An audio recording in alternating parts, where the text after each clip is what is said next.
Hi guys, எல்லாருக்கும் வணக்கம். So இன்னைக்கு நம்ம பார்க்க போறது ஜே டைனஸ்டி அனிமியோட நெக்ஸ்ட் எபிசோட் தான் பார்க்க போறோம். ஸோ நீங்க இப்பதான் ஃபர்ஸ்ட் டைம் சேனலுக்கு வரீங்கன்னா மறக்காம சப்ஸ்கிரைப் பண்ணிட்டு அப்படியே பக்கத்துல இருக்க பெல் பட்டனை பிரஸ் பண்ணிக்கோங்க. அப்பதான் நான் போடுற வீடியோ உங்களுக்கு ஆன் டைம் நோட்டிபிகேஷனா காமிக்கும். சரி வாங்க நம்ம இன்னைக்கான வீடியோக்குள்ள போகலாம். ஸோ லாஸ்ட் எபிசோட்ல என்ன நடந்திருக்கும் அப்படின்னா, கல்ட்டு குரூப்பை சேர்ந்தவனுங்க நம்ம கிங்குன் பிரிவு மேல அட்டாக் பண்றதுக்கு தயாராகிட்டு இருந்திருப்பானுங்க. அதே நேரத்துல கிங்குன் பிரிவை சேர்ந்தவனுங்களும் நம்ம ஹீரோவை விசாரணைக்காக கூட்டிட்டு வந்திருந்திருப்பானுங்க. அதோட போன எபிசோட முடிச்சிருப்பாங்க. இந்த எபிசோட்ல என்ன நடக்குது அப்படிங்கறத வீடியோ பத்தி தெரிஞ்சுக்கலாம். இந்த எபிசோடோட ஸ்டார்டிங் சீன்லயே கிங்குன் பிரிவோட நுழைவாயில தான் காமிக்கிறாங்க. அந்த இடத்துல தான் கல்ட்டு குரூப்பை சேர்ந்த எல்லாரும் கிங்குன் பிரிவை அட்டாக் பண்றதுக்காக தயாரா இருந்துகிட்டு இருக்கானுங்க. ஆனா இந்த இடத்தை சுத்தி ரொம்ப சக்தி வாய்ந்த ஒரு பேரியர் போடப்பட்டிருக்கு. அப்ப அதை பார்த்த கோஸ்ட் கிங் சொல்றாரு, இந்த பேரியராலாம் என்னை தடுக்கவே முடியாதுன்னு சொல்லிட்டு நம்ம கோஸ்ட் கிங்கும் அந்த இடத்துல அவரோட பவரை பயன்படுத்தி அந்த பேரியரை பிரேக் பண்ண பாக்குறாரு. ஆனா அந்த இடத்துல போடப்பட்டிருக்க பேரியர் நம்ம கோஸ்ட் கிங்கி அட்டாக் பண்ணி அப்படியே பின்னாடி தள்ளிடுது.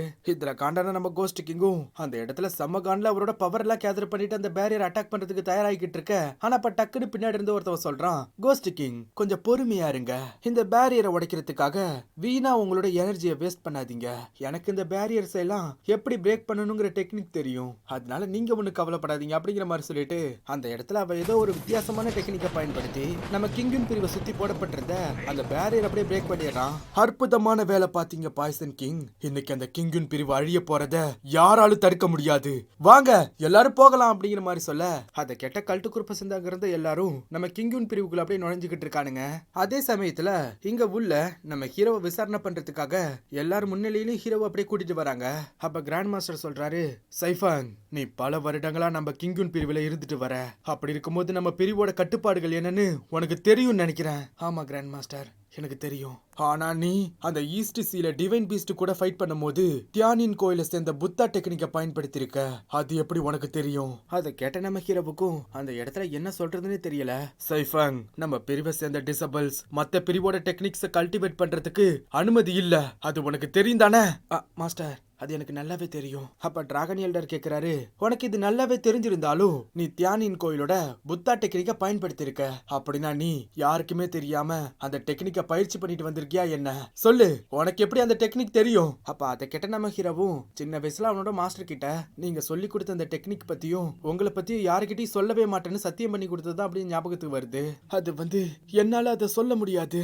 இங்க பாருங்க கிராண்ட் மாஸ்டர், இந்த சைஃபாங் மத்த பிரிவோட டெக்னிக்ஸை கத்து வச்சிருக்கான். இது நம்மளோட விதிப்படி மிகப்பெரிய குற்றம். அப்படி இருக்கும்போது இவனுக்கு நம்ம மரண தண்டனை கொடுத்தாகணும். அப்ப இதெல்லாம் கேட்ட அந்த இடத்துல இருக்க துறவி சொல்றாரு, கிராண்ட் மாஸ்டர் என்னதான் சைஃபங் ஒரு அந்நியனா இருந்து எங்க தியானின் கோயிலோட டெக்னிக்கை கத்துக்கிட்டு இருந்தாலும் அவனுக்கு மரண தண்டனை கொடுக்கற அளவுக்கு அவ ஒன்னும் பெரிய தப்பு பண்ணிடல. எல்லார் கூடயும் கருணையோட இருக்கணுங்கிறது தான் எங்க புத்தரோட லட்சியம். அப்படி இருக்கும்போது அவனுக்கு மரண தண்டனை கொடுக்கறது எங்க லட்சியத்துக்கு முரண்பாடா தெரியுது. அப்ப டிராகன் எல்டர் அந்த இடத்துல இருக்க துறவியை பார்த்து சொல்றாரு, இங்க பாருங்க மாஸ்டர் கூ, இந்த சைஃபங்குக்கான இந்த தண்டனை உங்க பிரிவோட டெக்னிக்ஸை பயன்படுத்திருக்கான் அப்படிங்கிறதுக்காக மட்டும் கிடையாது, இவன் இன்னொரு பெரிய தப்பு பண்ணிருக்கான். அவன் அந்த கல்ட்டு குரூப்போட சேர்ந்துட்டான். நம்ம கிங்குன் பிரிவுக்கு இவன் துரோகம் பண்ணிட்டான். இதை நம்மளால மன்னிக்கவே முடியாது அப்படிங்கிற மாதிரி அவர் சொல்ல, அப்ப அதை கேட்ட நம்ம ஹீரோ சொல்றான், நீங்க என்ன சொல்றீங்க? நான் உன்ன அந்த கல்ட்டு குரூப்போட எல்லாம் ஒன்னு ஜாயின் பண்ணல. லூச்சங் ஓவரா நடிக்காத, அப்படின்னா உன்னால எப்படி அந்த பிளட் ஸ்டக்கிங் மெத்தட பயன்படுத்த முடியுது? அப்ப அதே நேரத்துல இந்த இடத்துல இருந்த ஃபெங் பள்ளத்தாக்க சேர்ந்தவன் சொல்ல ஆரம்பிக்கிறான், இங்க நடக்கிற எல்லா விஷயங்களும் ரொம்ப இன்ட்ரெஸ்டிங்கா போய்கிட்டு இருக்கு. இது நான் வந்த பிரச்சனையை விட ரொம்ப பெரிய விஷயமா இருக்கும் போலயே. கிங்குன் பிரிவை சேர்ந்தவங்க ரொம்ப நேர்மையானவங்கன்னு கேள்விப்பட்டிருக்கேன். அப்படி பார்த்தா நீங்க கொடுக்க போற தீர்ப்பும் இதுக்கு ஏத்த மாதிரி நேர்மையா தான் இருக்கும்னு நினைக்கிறேன். இவனை மாதிரி சொந்த செக்டுக்கே துரோகம் செஞ்சவனுக்கெல்லாம் மரண தண்டனை தான் கொடுத்தாகணும் அப்படிங்கிற மாதிரி அவ சொல்ல, அப்ப அதை கேட்ட நம்ம பேம்போ எல்டரும் வாய முறான்னு சொல்லிட்டு செம காண்டாகிறாரு. என்ன பேம்போ எல்டர், அவன் பண்ணது மிகப்பெரிய தப்பு. அப்படி இருக்கும்போது அவன் உங்களோட பிரிவை சேர்ந்தவன்னு அவனை காப்பாத்த ட்ரை பண்றீங்களா என்ன? போது நிறுத்துங்க. நான் ஒன்னு அந்த கல்ட்டு குரூப்பை சேர்ந்தவ கிடையாது. என்னதான் என்கிட்ட இருந்த அந்த வெப்பன் ஒரு டிமானிக் வெப்பனாவே இருந்தாலும் அதை நான் டீமன்ஸை கொன்னு மக்களை காப்பாத்துறதுக்காக மட்டும் தான் பயன்படுத்தி இருக்கேன். அதனால நான் எந்த ஒரு தப்பும் பண்ணல. அப்படின்னா தம்பி, நான் என் காதுல ஒரு விஷயத்தை கேள்விப்பட்டேன். உனக்கும் அந்த கோஸ்ட் கிங்கோட பொண்ணுக்கு நடுவுல ஏதோ ஒரு தொடர்பு இருக்காமல. அப்ப அதை கெட்ட பேம்போ எல்டர் சொல்றாரு, அதனால என்ன? அவனுக்கு என்னதான் அந்த பொண்ணு தெரிஞ்சிருந்தாலும் சைஃபங் ஒருபோதும் நம்ம செக்டுக்கு துரோகம் பண்ணவே மாட்டான். அது எனக்கு பையாவை தெரியும். முன்னாடி அந்த கேவ்ல நாங்க மாட்டிக்கிட்டு இருக்கும் போது அவதான் என்னோட உயிரை காப்பாத்தினா. நம்ம உயிரை காப்பாத்துறவங்களுக்கு நம்ம எப்பவும் நன்றியோட இருக்கணுங்கிறது தான் நம்ம செக்டோட விதி. அது இங்க இருக்க உங்க எல்லாருக்கும் தெரியும்னு நினைக்கிறேன். மத்தபடி நான் ஒண்ணு அந்த கல்ட்டு குரூப்ல ஜாயின் பண்ணல.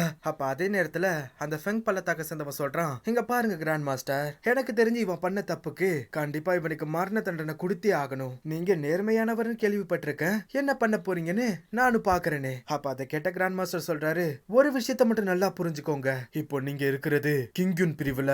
எங்க பிரிவோட பிரச்சனையில தலையிடுறதுக்கு உங்களுக்கு எந்த ஒரு அதிகாரமும் கிடையாது. அப்ப அதே நேரத்துல டிராகன் எல்டர் சொல்றாரு, மாஸ்டர் அவ சொல்றதுல என்ன தப்பு இருக்கு? இந்த சைஃபங் நம்ம பிரிவோட துரோகி. அப்படி இருக்கும்போது இவனுக்கு நாம மரண தண்டனை கொடுத்தே ஆகணும். என்ன டிராகன் எல்டர், பேசாம என்னோட இடத்துக்கு நீ வந்து உட்காந்துற, எனக்கு பதிலா நீனே எல்லா முடிவையும் எடுத்துற.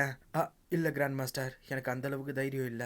ஆனா நான் இது எல்லாத்தையும் எதுக்காக சொல்றேன்னா, நம்ம பிரிவோட நல்ல பேரு கெட்டக்கூடாது அப்படிங்கிறதுக்காக தான். நீங்க இப்ப கொடுக்க போற தீர்ப்புல தான் எல்லாமே அடங்கியிருக்கு அப்படிங்கிற மாதிரி அவர் சொல்லிக்கிட்டு இருக்க.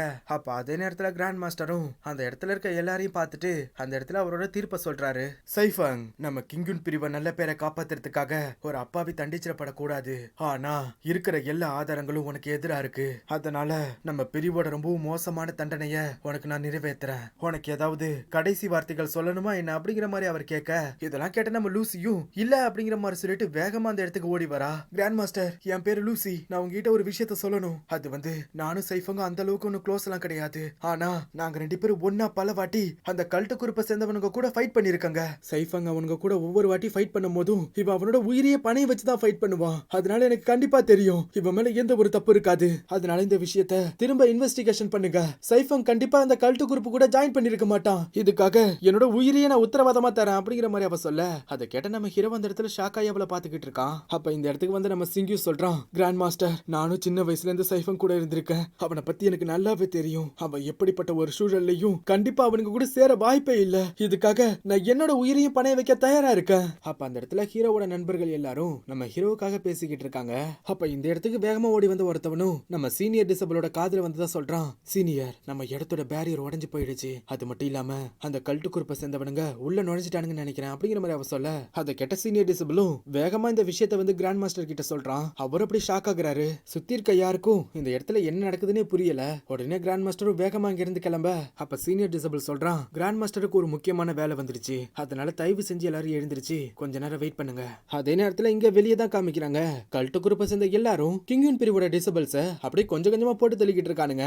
அப்ப இதெல்லாம் பார்த்து நம்ம கிராண்ட் மாஸ்டரும், சீக்கிரம் நாம இருக்கிற இந்த இடத்த சுத்தி உடனே ஃபார்மேஷன் ஆக்டிவேட் பண்ணுங்க. அதை கேட்ட சீனியர் டிசபிளும் சரின்னு சொல்லிட்டு அந்த இடத்துல போய் ஒரு ஃபார்மேஷன் அப்படியே ஆக்டிவேட் பண்ணிக்கிட்டு இருக்கான். அப்ப திரும்ப நம்ம கிராண்ட் மாஸ்டரும் இங்க இருக்க எல்லாரையும் பார்க்க வராரு. ஒரு முக்கியமான விஷயம் வந்துருச்சு, அதனால தான் வெளியே போயிட்டேன், என்ன எல்லாரும் மன்னிச்சிருங்க. அப்ப அதை கேட்ட ஃபெங் பள்ளத்தாக்க சேர்ந்தவன் சொல்றான், கிராண்ட் மாஸ்டர், அதெல்லாம் விடுங்க. முதல்ல உங்க பிரிவோட சைஃபங்குக்கு நீங்க என்ன விதமான தண்டனையை கொடுக்க போறீங்க அது தெரிஞ்சுக்க நான் ரொம்ப ஆர்வமா காத்துக்கிட்டு இருக்கேன். அப்ப அதே சமயத்துல நம்ம கிராண்ட் மாஸ்டரும் இப்ப வெளியே கல்ட்டு குரூப்பை சேர்ந்தவனுங்க அட்டாக் பண்ணிக்கிட்டு இருக்கிறதுக்கும் நம்ம ஹீரோ தான் காரணம்னு அவர் தப்பா புரிஞ்சுக்கிறாரு. அதனால அவர் நம்ம ஹீரோவோட மந்திர கோலை எடுத்துட்டு சொல்றாரு, இங்க பாரு சைஃபங், நீ சின்ன வயசுல ரொம்ப மோசமா பாதிக்கப்பட்டிருந்த. அதனால உன்னை எங்களோட பிரிவுல சேர்த்துக்கிட்டங்க. ஆனா நீ அந்த கல்ட்டோட கூட்டு சேர்ந்திருக்க. அப்படி அந்த கல்ட்டு குரூப்பை சேர்ந்தவனுங்க உனக்கு என்னதான் கொடுத்தானுங்க, எங்களுக்கு நீ மிகப்பெரிய துரோகம் பண்ணிருக்க அப்படிங்கிற மாதிரி எல்லாம் அவர் சொல்லிக்கிட்டு இருக்கும் போதே நம்ம ஹீரோவோட மந்திர கோல்ல இருந்த ஒரு பூரான் அது கிராண்ட் மாஸ்டரோட உடம்புக்குள்ள பூந்துட்ட மாதிரி காமிக்கிறாங்க. சைஃபங், இன்னைக்கு நான் உனக்கு கொடுக்க போற இந்த தண்டனை இதுக்கப்புறம் வர எல்லாருக்கும் இது ஒரு எடுத்துக்காட்டா இருக்கணும் அப்படிங்கிற மாதிரி அவர் சொல்லிக்கிட்டு இருக்கும் போதே அப்ப சடனா அப்படியே தள்ளாடுறாரு அவரு. என்னன்னு பார்த்தா அவரோட ட்ரெஸ்ஸுக்குள்ள போன அந்த பூரான் வேலையை பார்த்துருச்சு. நம்ம கிராண்ட் மாஸ்டரோட கையெல்லாம் அப்படியே பாய்சன் பரவி இருக்கு. அதை பார்த்து நம்ம ஹீரோவும், இல்ல இத நான் பண்ணல, இதுக்கு எனக்கு எந்த ஒரு சம்பந்தமும் இல்ல அப்படிங்கிற மாதிரி சொல்லிக்கிட்டு இருக்கான். அப்பதான் அவரோட ட்ரெஸ்ஸுக்குள்ள இருந்து அந்த பூரான வெளியே வந்துட்டு அப்படியே மறைஞ்சு போக எல்லாரும் அதை பார்த்துட்டு அப்படியே ஷாக் ஆகி போய் நின்னுக்கிட்டு இருக்காங்க.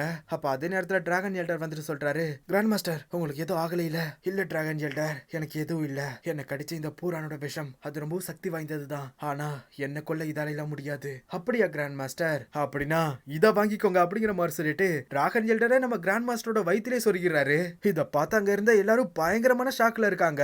என்னடா எல்லாரும் அப்படி பாக்குறீங்கன்னு சொல்லிட்டு டிராகன் எல்டர் அந்த இடத்துல வில்லத்தனமா சிரிச்சுக்கிட்டு இருக்கான்.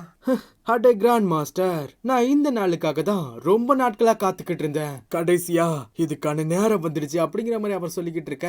அப்ப அதே நேரத்துல இங்க வெளியே தான் காமிக்கிறாங்க நம்ம சீனியர் டிசபிள் இப்ப எல்லாரும் இருக்கிற இடத்த சுத்தி ஒரு ஃபார்மேஷனை போட்டிருப்பால. அதனால அந்த ஃபார்மேஷனை பிரேக் பண்றதுக்காக கல்ட் குரூப்பை சேர்ந்தவனுங்க எல்லாரும் அவங்களோட பவர்ஸை பயங்கரமா அந்த இடத்துல பயன்படுத்தி அந்த ஃபார்மேஷனை பிரேக் பண்ண பாத்துக்கிட்டு இருக்கானுங்க. ஆனா அந்த ஃபார்மேஷனும் ரொம்ப ஸ்ட்ராங்கா இருக்கு. என்னதான் அங்க இருக்கிறவனுங்க எல்லாரும் ஒன்னா சேர்ந்து அட்டாக் பண்ணாலும் அந்த ஃபார்மேஷனை யாராலையும் ஒண்ணுமே பண்ண முடியல.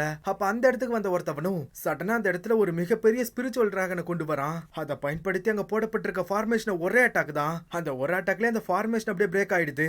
அப்ப இத பார்த்த சீனியர் டிசபிளும் இவனுங்க யாரையும் உள்ள விட்டுற கூடாது அப்படிங்கிறதுக்காக அவனுங்க கூட போய் பயங்கரமா ஃபைட் பண்ணிக்கிட்டு இருக்கான். ஆனா அந்த கல்ட் குரூப்பை சேர்ந்தவனுங்கள இவனால தாக்கு பிடிக்க முடியல.